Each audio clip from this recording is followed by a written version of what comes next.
de volumetría y complejación me interesaba presentarles un poquito el indicador, uno de los indicadores más comunes que se utiliza, que es el EBT o negro de eriocromo T, castellanizado, que es un indicador de naturaleza triprótica, que acá está la fórmula. Es un indicador de naturaleza orgánica y se llaman indicadores metalcrómicos. Se llaman indicadores metalcrómicos porque cambian la coloración dependiendo de que estén en forma libre o asociados al indicador, a un metal, perdón. Indicador libre o indicador metal. Esas dos asociaciones tienen coloraciones distintas. Entonces eso es lo que le da la particularidad, lo que llaman indicadores metalcrómicos. Y estos indicadores tripróticos, como la mayoría de los indicadores orgánicos, que por ahí ya lo han visto, generalmente tienen un grupo azo unido a las formas, digamos, condensadas de anillos bencénicos distintas que dan las coloraciones. Esta forma es muy común de los indicadores amarillo de alizarina, de montones de indicadores, digamos, tienen fórmulas similares.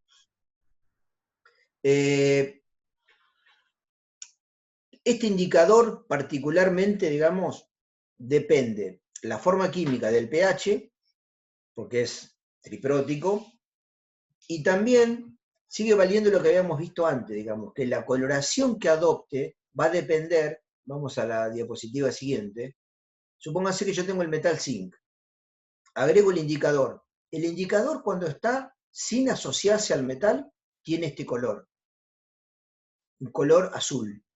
Cuando se asocia al metal toma un color rojo. En este caso es como un rojo vinoso, el de metal indicador para el net. Entonces, que yo vea este color o que vea este color, o sea, el rojo vinoso o el azul, el indicador libre, depende de la situación que esté asociado o no asociado a metal. ¿Y qué otra cosa depende, digamos, este viraje? Va a seguir valiendo lo que nosotros ya vimos anteriormente, que para que nosotros veamos una especie sobre otra, tiene que haber una relación de concentraciones de 10 a 1. Entonces, si la concentración del indicador libre es 10 veces más grande que el indicador asociado a metal, voy a ver el color azul. Ahora, si la concentración del indicador asociado a metal es 10 veces más grande que el indicador libre, voy a ver el color rojo vinoso. Bien, eso me va a servir a mí si yo necesitase en algún momento, cosa que a ustedes no les va a pasar, así que no se preocupen, calcular el error de punto final. Digamos, ¿sí? Esa es una herramienta poderosa, esto que estoy diciendo. Acá, por ejemplo, la usé, ¿está bien? Pero no los quiero, vuelvo a repetir que no los quiero complicar con esto. Bueno, esto que estoy diciendo me sirve si yo necesitaría calcular el error del indicador, con ese indicador. Bueno, este indicador, porque van a ver, por ejemplo, el negro de eriocromo T no es un indicador específico para calcio, porque comete un error importante, porque es muy lenta la cinética y la constante de formación de calcio con el indicador. Entonces, si yo quiero titular nada más que calcio, se utiliza un indicador específico. Se suele usar murexida. Pero si yo quiero, no tengo murexida, tengo negro de eriocromo T, se puede titular igualmente calcio y se le hace una estrategia que es una valoración por retorno. O sea, como hicimos en el método de Volhard, ¿se acuerdan? O sea, titulamos todo el calcio, agregamos un exceso de ETA y después titulamos el ETA que nos sobró con otra solución. Generalmente se utiliza una solución patrón de sulfato de magnesio. Con el magnesio titulamos el ETA en exceso, entonces vos tenés el ETA total que agregaste, te sirvió una parte para el calcio y una parte para el magnesio. Entonces puedes hacer las cuentas fácil, digamos. Los milimoles totales de ETA es igual a los milimoles de calcio que tenía más los milimoles de ETA en exceso, que son igual a los milimoles de magnesio. Se puede resolver el problema. ¿Y qué hice? No tenía otro indicador, lo resolví igual. Esa es, digamos, la facilidad que tiene. Porque conseguir indicadores metalcrómicos de estos medio raros no es algo simple, digamos. No hay que abrir el laboratorio y encontrar de todo este tipo. No se consiguen en general. O sea, digo, no es algo que uno tenga, quiero decir, normalmente. Bueno, veamos una aplicación de una titulación volumétrica, complejométrica. Miren, tenemos una muestra de orina de 24 horas, ¿sí? Un análisis común que se utiliza en los laboratorios bioquímicos. Esa muestra se diluye a 2 litros. Una muestra de orina de 24 horas se diluye a 2 litros. Después de ajustar el pH de la solución a 10, se titula una alícuota de 10 mililitros y se gastan 26,82 mililitros de ETA que tiene esta concentración, 0,003474 molar. El calcio de una segunda alícuota de 10 mililitros, te dice las alícuotas son iguales, digamos, ¿no? O sea que hace dos titulaciones. Primera alícuota titula con ETA, gasta eso, y una segunda alícuota, también de 10 mililitros, ¿qué hace? Al calcio lo precipita como oxalato de calcio. ¿Bien? Se filtra y se redisolvió el precipitado. O sea que yo tenía a lo mejor calcio y otras cosas, ¿está bien? Por ejemplo, calcio y magnesio, lo más común, que vengan en dupla. Entonces, que acá ustedes podrían haber tenido dos opciones. Precipitaron el calcio como oxalato de calcio. Podrían haber hecho lo siguiente. Vamos ahí con lo que hicieron. Agarraron el precipitado y lo disolvieron en ácido. Entonces, ¿qué están haciendo? Están ahora titulando con ETA el calcio que separaron de la muestra. Porque ustedes lo precipitaron como oxalato de calcio y a ese precipitado luego lo disuelven en ácido y lo titulan con ETA otra vez. O sea que en esta segunda alícuota lo que están haciendo es titulando nada más que el calcio que estaba en la muestra. ¿Bien? Y les dice, considerando que una orina normal excreta entre 15 y 300 miligramos de magnesio y 50 y 400 miligramos de calcio por día, indique si la muestra de orina contiene esos iones en el rango de valores normales. Entonces yo con esta titulación complejométrica podría determinar eso. Bien, voy ahí con lo que dejé incompleto recién. ¿Qué otra cosa podrían haber hecho ustedes acá cuando precipitaron el calcio? Podrían haber filtrado y trabajaban con lo que filtró, no con lo que precipitó. Entonces, si trabajaban con el filtrado, lo que iban a hacer es titular el magnesio, no el calcio, porque el calcio se lo sacaron del medio. Así que hay que prestar atención bien al enunciado, ¿eh? Ojo con eso. Bueno, acá tengo el matraz de 2 litros, que lo llevo a 2 litros, tomo una alícuota 1 de 10 mililitros y una alícuota 2 de 10 mililitros. En la alícuota 1, cuando gasto esta, ¿qué titulo? El calcio y el magnesio, titulo los dos, no distingo. Entonces los milimoles de ETA que gasté acá es igual a los milimoles de calcio más milimoles de magnesio. En la alícuota 2 solamente titulo calcio, porque precipité el calcio como oxalato y después lo disolví. Entonces acá los milimoles de ETA que gasto son igual a los milimoles de calcio. Vamos a ver las cuentas. Alícuota 1, milimoles de calcio más milimoles de magnesio igual a los milimoles de ETA. Alícuota 2, milimoles de calcio igual a milimoles de ETA. Entonces los miligramos de calcio, ¿cómo se calculan? Digamos, de esta segunda, por ejemplo. Son los milimoles que tengo de calcio multiplicado por el peso atómico del calcio en miligramos por 2000 sobre 10. ¿Por qué hago por 2000 sobre 10? Porque yo necesito saber, yo agarré una alícuota de 10 nada más, pero la muestra la tenía en 2 litros, 2000 mililitros. Entonces quiero saber los miligramos de calcio que tenían toda la muestra en la orina. ¿Bien? Porque la información que me piden a mí es los rangos de orinas normales por día. Y por día era todo lo que tenía yo originalmente, que había disuelto en 2 litros. ¿Bien? Bueno, y lo mismo con el magnesio. Hago las cuentas, digamos, los milimoles de magnesio, una vez que tenemos los milimoles de calcio acá, ¿qué hago? Reemplazo acá y despejo milimoles de magnesio. Cuando 0 milimoles de magnesio, multiplico por el peso atómico y calculo cuánto tengo. Y después comparo estos valores que me den acá, si se encuentran o no en estos rangos para responder si corresponde o no con lo que me están diciendo. ¿Sí? Entonces ven que las aplicaciones después de todas las volumetrías son problemas estequiométricos, son problemas, digamos, no son complicados.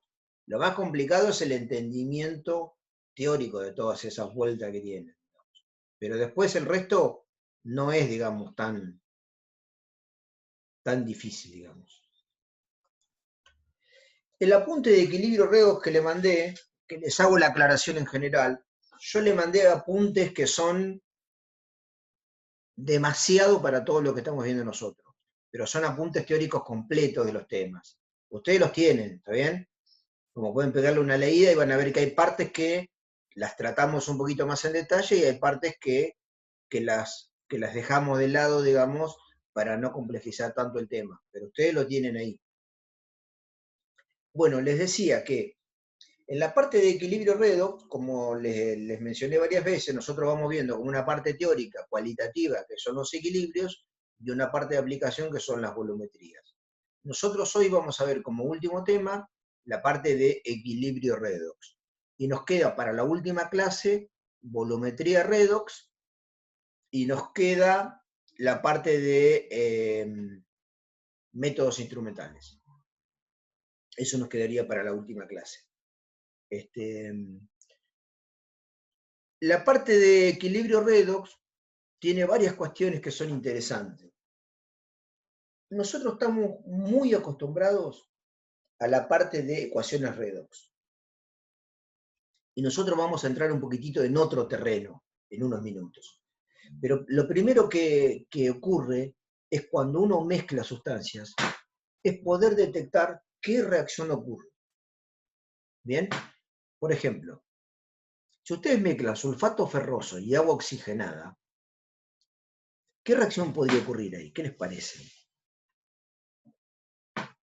El hierro, yo tomo una especie, ¿bien? Porque muchas veces dicen, y yo qué sé yo, podría pasar cualquier cosa si mezclo esto. Y van a ver que no es tan así. El hierro puede oxidarse o puede reducirse. Se puede oxidar a hierro 0, perdón, digo, se puede oxidar a hierro más 3 o se puede reducir a hierro 0. Mucho más no le va a pasar. Pero si el hierro se oxida, el agua oxigenada se tiene que reducir. Y si el hierro se reduce, el agua oxigenada se tiene que oxidar. Entonces se dan cuenta que las alternativas se reducen de manera drástica. No es que puede pasar cualquier cosa, no. Hay dos opciones que pueden pasar. Esta opción, 1, que el hierro se oxide, el agua se reduzca, o la opción 2. ¿Bien? Yo pienso que la 1 seguramente es la más probable. ¿Por qué? Y porque si el hierro se redujera con tanta facilidad, no me pasaría la cotidianeidad de que se me oxida constantemente el hierro 0. Me estoy dando cuenta porque si el hierro 0 tendría más tendencia a permanecer como hierro 0, no sería tan difícil la metalurgia del hierro. No habría altos hornos para obtener hierro 0 ni nada. Sería re simple. Pero yo me doy cuenta que no es tan simple. Entonces, esta reacción seguramente no es muy probable. Esta es mi intuición. Vamos a analizarlo. Hierro 2 a hierro 3 tiene este valor de potencial, menos 0,771 volts. Esto lo saco de la tabla de potenciales redox. En la tabla de potenciales redox todos los potenciales están como reducciones. Por lo tanto, le cambié el signo. Y por otro lado, el agua oxigenada, que se reduce a agua, tiene el valor 1,776. Si yo sumo estas dos reacciones y multiplico la primera por 2 para tener el número de electrones, me da un valor de 0,3 de 1,005 volts. O sea, me da un 0 positivo. Lo cual me quiere decir que esta reacción va a ser espontánea. Ahora vamos a ver el criterio. ¿Qué pasa en el caso 2? Hierro 2 se tiene que reducir a hierro 0. Y el agua oxigenada, entonces tiene que oxidarse a oxígeno. La reducción de hierro 2 a hierro 0 vale menos 0,44 volts, sacado de tabla. Y este está con el signo al revés, porque está como oxidación, vale menos 0,682. O sea que la suma de estas dos, ¿yo qué hago acá? Le pongo el signo que corresponde a mi reacción que escribo. Tengo esa costumbre. No tengo la costumbre de hacer, como por ahí tienen ustedes, o no sé si la tienen o no, de hacer E del cátodo menos E del ánodo, que tienen esa costumbre, digamos, de poder hacer esas reacciones. Yo no hago eso nunca. Sea pila, no sea pila, no lo hago nunca. Yo lo que hago es escribir qué reacción pasa acá, qué reacción pasa acá, y a cada reacción le asocio el E0 que corresponda. ¿Qué hice con esto? Lo sumé. ¿Qué hago con esto? Lo sumo. Lo mismo que hice con las reacciones. Acá hice lo mismo. Entonces, si yo tuve que dar vuelta a la reacción respecto a lo que me figura en la tabla, le cambio el signo y ya está. ¿Bien? Esa es la manera en que lo pienso y en que lo ejecuto. Este medio negativo, ¿qué quiere decir que medio negativo? Que la reacción no es espontánea. Entonces, podemos concluir que en el caso 1, como el E0 me da positivo, es espontánea. En el caso 2, como me dio negativo, no es espontánea. Por lo cual es el criterio de espontaneidad. Cuando tiene que ser la variación de energía libre menor que 0. Como la variación de energía libre para un proceso redox es menos n por f por E0, si E0 es positivo, la energía libre será negativa. Si el E0 es negativo, la energía libre será positiva. Entonces el criterio de espontaneidad lo puedo ver de dos lugares. o del valor, o de lo que vale delta G0, o de lo que vale E0. Directamente, si yo tengo una red o miro el E0, si el E0 me da mayor que 0, directamente yo me doy cuenta que es espontánea la reacción. ¿Qué quiere decir que es espontánea? Que tiene tendencia a transcurrir como está escrita, o que es favorable desde el punto de vista termodinámica. Ahora, después que ocurra o no, va a depender también del factor cinético de esa reacción, no nada más que del factor termodinámico. Los dos factores debo tener en cuenta, el factor cinético y el factor termodinámico. Nosotros acá estamos analizando nada más que el factor termodinámico, que nos dice que esa reacción puede ocurrir. Ahora no sabemos bien si ocurre o no. ¿Bien? Entonces, esta es una de las primeras cosas que tenemos que ver con la cuestión de equilibrio redox. Darnos cuenta qué reacción ocurre, cuándo una reacción es espontánea y cuándo no. La otra cuestión que me puede permitir de manera importante el equilibrio redox es poder saber el potencial de mis reacciones que no me figuran en las tablas.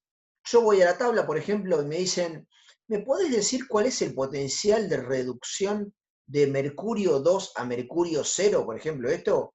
Digo, che, miro la tabla y no lo encuentro. Supongamos, no sé, está bien, en un caso particular diciendo, no lo encuentro, no se debe poder, no sé. Bueno, yo lo que voy a desarrollar acá es una manera de cómo poder calcular potenciales de reducción o de oxidación de mis reacciones que no figuren en tabla. Bien, miren, por ejemplo, voy a la tabla y encuentro este dato, que el E0 de mercurio 2 a mercurio 1 vale 0,905 volts, y que el E0 de mercurio 1 a mercurio 0 vale 0,799 volts. Entonces yo digo, ¿se dan cuenta que esto es mercurio 1, no? No sé si lo sabían a esto. El mercurio 1 no existe en esta forma química. Uno cuando se imagina mercurio 1 se imagina esto por ahí. Mercurio más 1. Bueno, el mercurio más 1 se une a otro mercurio, forman un dímero, estas dos especies químicas, que termina resultando así. Mercurio, un 2 acá abajo, porque hay dos mercurios, y la carga es más 2, más 1 de cada uno. Este es el ion mercurioso. ¿Bien? Se llama ion mercurioso, pero es un dímero, no es mercurio más 1. O sea, en realidad es mercurio más 1, quiero decir, no se presenta de manera simple. Lamentablemente, digamos, la complica un poco más. Bueno, entonces, esta especie que está acá es mercurio 1, que se reduce a mercurio 0. Y esta especie que está acá es mercurio 1, que viene la reducción de mercurio 2, mercúrico a mercurioso, y esta es de mercurioso a mercurio 0. ¿Bien? Entonces, a mí me preguntan que escriba ambas semireacciones. Acá está una, de mercurio 2 a mercurio 1, y acá está la otra, de mercurio 1 a mercurio 0. Ahí escribí ambas semireacciones. Para este valor y para este valor que me dan acá. Combínelas de modo de tener el potencial de mercurio 2 a mercurio 0. ¿Está bien? Me están pidiendo que obtenga esto. Bueno, las combiné acá, y fíjense lo que me da. De mercurio 2 a mercurio 1, y de mercurio 1 a mercurio 0. Cuando yo las combino de forma tal que cuando sumo, estos dos se me simplifican, me quedan 2 y 2, 4 electrones, 2 mercurio 2, 2 mercúrico, a 2 de mercurio 0. Esto, el delta G0, para la forma de ecuaciones redox, como les dije recién, tiene esta forma química. Delta G0 es igual a menos N por F por E0, la energía de Gibbs para un proceso de reducción o de oxidación. Entonces, para este valor, delta G01 es igual a menos N por F por E01. ¿Cuál es el E01? El que corresponde a esta reacción. Para esta, que es delta G02, ¿cuál es el delta G02 para esta? Y delta G03 para esta última. ¿Cuál es el delta G02? El que corresponda con el E0 que corresponde a esta reacción. ¿Y para esta cuál es? E03. ¿Cuánto vale? Y ahora lo calcularé, no lo tengo, es lo que estoy averiguando. ¿No? Ahora, si ustedes prestan atención, nosotros acá tenemos esta reacción que está acá, que yo puedo dividir por 2, y cuando divido por 2 todo, porque el número par, se me transforma en esta. ¿Bien? Que es de mercurio 2 más 2 electrones a mercurio 0. Que es lo mismo, porque el mercurio pasó de más 2 a 0. Recuerden que el E0 el valor de E0 que estoy averiguando yo acá, el E0 es una propiedad intensiva. Entonces no depende que pase para 2 moles de mercurio 2 o para 1 mol de mercurio 1. El E0 me tiene que dar lo mismo, es una propiedad intensiva. No el delta G. Delta G es una propiedad extensiva. Vamos a ver los cálculos en la próxima diapositiva. Acá están los delta G0, cuánto valen cada uno de ellos, que recién lo estábamos charlando. Y el delta G03 es la suma de los delta G0. Entonces acá, delta G03 es menos 4F por L0 de mercurio 2 a mercurio 0, menos 2F por L0 de mercurio 2 a mercurio 1, menos 2F por L0 de mercurio 2 a mercurio 1 a mercurio 0. Si dividimos todo por menos 2F, nos sacamos de encima este menos 2F de acá y este menos 2F de acá. ¿Y qué me queda? El E0 de mercurio 2 a mercurio 1, y acá me queda el E0 de mercurio 2 a mercurio 0. Y acá, ¿qué me queda cuando divido todo por menos 2F? Menos con menos se hace más, se simplifica la F, pero me queda un 2. Me queda 2 por esto. Este 2 lo pasé dividiendo, acá está. Entonces me queda la suma de estos dos E0 dividido 2. Calculo cuánto vale el E0 que estaba buscando. No siempre es el promedio, que es la suma de los otros, ¿está bien? Pueden ser distintos. Vamos a ver otro ejemplo. ¿Se entendió esto que estoy haciendo? No sé si ya lo habían visto alguna vez o no. Si es muy nuevo. No, yo nunca lo vi. ¿Nunca habían visto este tema? ¿Nunca estas cosas? No, ¿Se yo dan no. cuenta cómo estoy calculando potenciales de reducción o de oxidación? Puedo calcular cualquier cosa que me pidan que no está en la tabla. Ustedes agarran y me tiran un potencial que se les ocurre, profe, nunca encontré una cosa, se los calculo. ¿Sí? Hago un rompecabezas y lo calculo. Ahora van a ver lo que viene, cómo podemos seguir complicándola y calcular lo que se nos antoje. Es una herramienta muy poderosa esta, para pocas cosas, pero bueno, es bastante poderosa, digamos, por lo menos para calcular potenciales. Vamos a ver un ejemplo muy parecido a este, pero distinto, donde no da un promedio. Miren, tenemos, a partir de los datos de potenciales, de cobre 2 a cobre 0, este está en tabla y es recontra conocido, ¿está bien? Y de cobre 2 a cobre 1, que vale esto, me dicen calcular el potencial para el par cobre 1, cobre 0. O sea, me están pidiendo, me dan de cobre 2 a cobre 1 y de cobre 2 a cobre 0. Y me piden que averigüe esto. Una estrategia que es piola es la siguiente. Yo agarro esta reacción y me la escribo, miren. Cobre más 1 más un electrón que da cobre 0. Esto es lo que yo quiero obtener, ¿está bien? El E0 de esto es lo que no sé. ¿Cuánto vale el E0 de esto? Digo, no lo sé. Esto es lo que yo quiero calcular. Entonces, ahora agarro y armo el rompecabezas con lo que me dieron para que el producto final, lo que yo termino armando, sea esto. Fíjense, puse, bueno, digo, la de cobre más 2 electrones a dar cobre 0. ¿Por qué le escribí así? Y porque cobre 0 quiero que esté en los productos. ¿Bien? Así quiero que sea mi ecuación. Entonces la escribo así. Y la otra que está acá, de cobre 2 a cobre 1, la doy vuelta. ¿Por qué? Porque quiero que cobre 1 esté en los reactivos. Entonces la escribo al revés. Cobre 1 a cobre más 2 más un electrón. Y ahora sumo, y cuando sumo, ¿qué hago? Simplifico cobre 2 con cobre 2.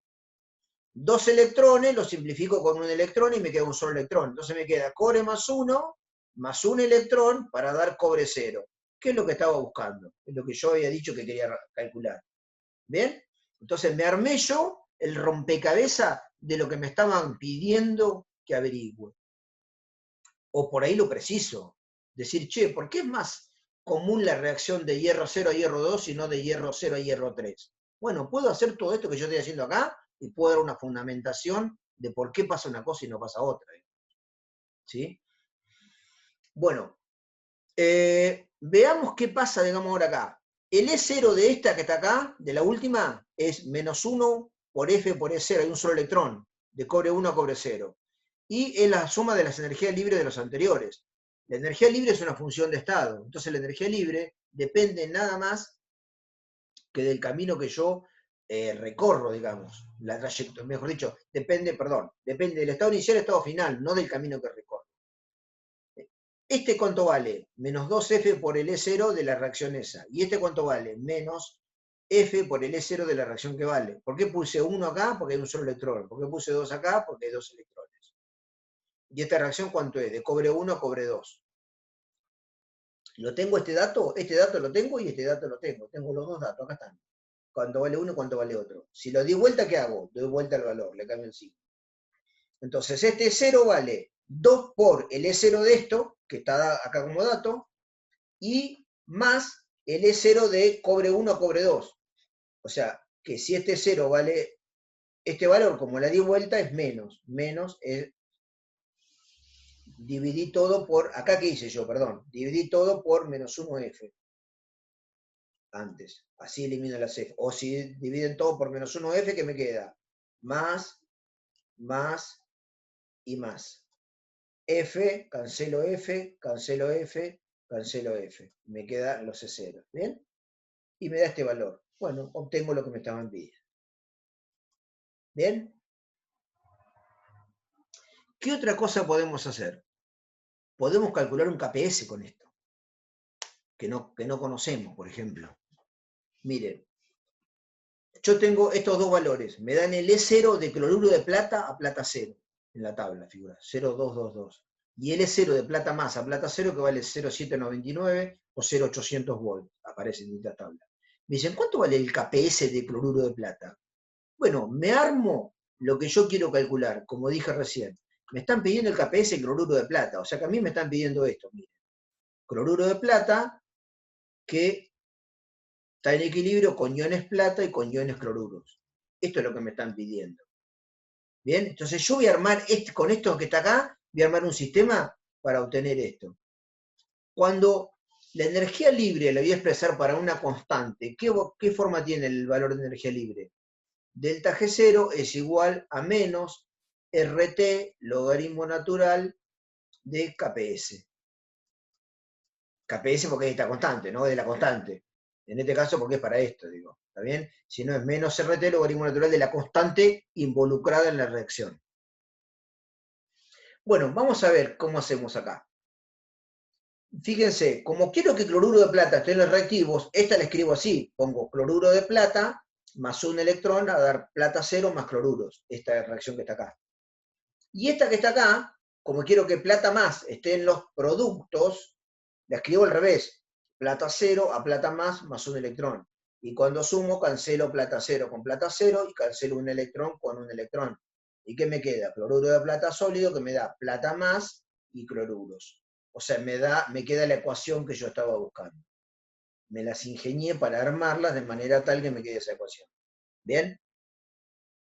Entonces, el delta G0 de cada uno es el E0 de cloruro de plata a plata 0, este es el E0 de plata 0 a plata más, y esto es menos RT logaritmo natural de KPS. Como hicimos con todos los casos, la energía libre 13 es igual a la suma de las anteriores. Entonces las podemos sumar a las dos energías libres, delta G01 más delta G02, sé lo que valen, reemplazo por lo que vale cada una de ellas, y divido todo por n vale 1 en todos lados, el número de electrones. Entonces divido todo por menos 1F.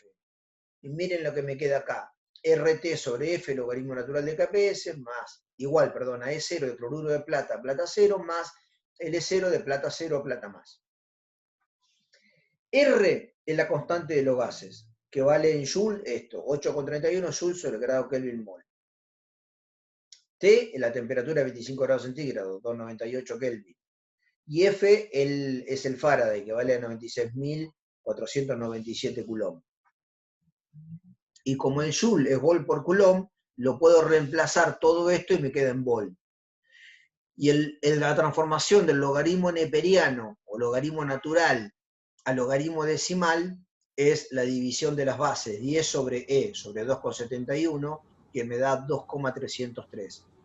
Todo este producto, R por T sobre F por 2,303, lo que me hace es transformar este logaritmo natural, lo transforma a logaritmo decimal porque es la forma clásica de escribir esta reacción, y me queda que esto me da 0,0591 por el logaritmo de KPS, igual a los E0. De acá puedo despejar KPS, que me da 10 elevado a la menos 0,577 sobre 0,0591, y me da 1,73 por 10 en la menos 10. Profe, Diga, una preguntita. escucho. Sí, donde dice menos R por logaritmo de KPS, ¿por qué hay un más y un menos antes de, a ver, arriba, la primera ecuación, la primera, acá, Ah, acá, cierto que usted no me puede ver, el que sigue, sí que donde pase ahí, porque más estoy menos, sumando las energías libres, pero la energía libre delta G02 es menos N por F por E0. o sea que Ese sería más entre podría no estar, paréntesis, digamos. Más menos es menos en realidad. bien, entonces es como que sería Porque menos, es como una suma, pero esta suma, delta G02, ¿cuánto vale? Menos NF por L0. Entonces, este más y menos es menos. está bien, no me quedaba claro esa parte.